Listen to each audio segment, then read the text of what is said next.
broadcaster GB News launched in June 2021 and saw presenters such as Eamonn Holmes, Nigel Farage and Laurence Fox come aboard. However, after a year of launching, the broadcaster has been hit with a total of £30 million in pre-tax losses over the beginning period. GB News became Britain's first television news startup for more than 30 years, with Eamonn getting his own show after leaving ITV's This Morning.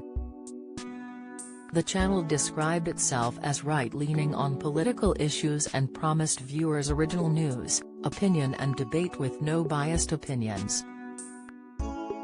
However, it has recently been reported by Metro.co.uk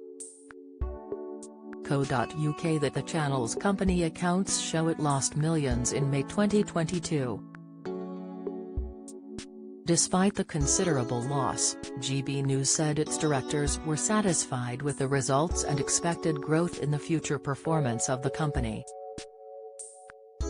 Former UKIP and Brexit Party leader Nigel Farage was one of the first to join the broadcaster, hosting its primetime Sunday morning show.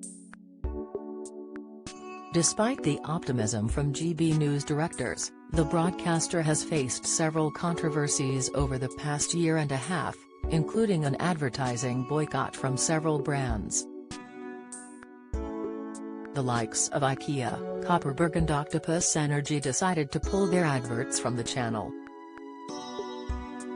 Alongside the advertising issues, GB News has also faced Ofcom investigations, with the first beginning in November 2022. It was found to have breached its radio licence by not reading aloud the full list of candidates in the Erdington by-election. As of March 2023, 3,432 complaints about GB News programs have been lodged with Ofcom, with 1,665 of these complaints being related to the COVID-19 pandemic. It has also recently been ruled that an episode of The Mark Steyn Show broke its broadcasting rules and was potentially harmful and materially misleading. Mark resigned from his presenting role earlier this year after he claimed the broadcaster said he would be financially responsible for any potential Ofcom fines. Don't miss The Conners. Viewers switch off as Whoopi Goldberg guest stars. Latest, Death in Paradise boss pays tribute to amazing actor Chris Marshall. Watch £1,000 Sisters. Tammy Slaton asks fans to excuse new appearance. Insight, it was claimed Mark was found to have made an incorrect claim about health data and an evidential link between the COVID vaccine and higher rates of infection, hospitalization and death. In a statement, they said, "We have been consistently clear that, under our rules, broadcasters are free to transmit programs which may be considered controversial and challenging, or which question statistics or other evidence produced by governments or other official sources. It can clearly be in the public interest to do so.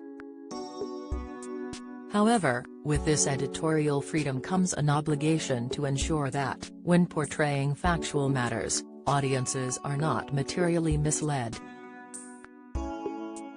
The statement continued, "In this case, our investigation found that an episode of the Mark Steyn program fell short of these standards.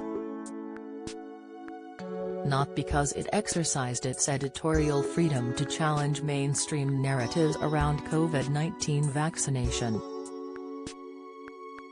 but because, in doing so, it presented a materially misleading interpretation of official data without sufficient challenge or counterweight, risking harm to viewers. Mark's material was materially misleading because of the way it was presented to its audience," the ruling stated. The statements, which initially sparked the investigation, received more than 3,400 complaints about the GB News presenter, despite it only being the first breach.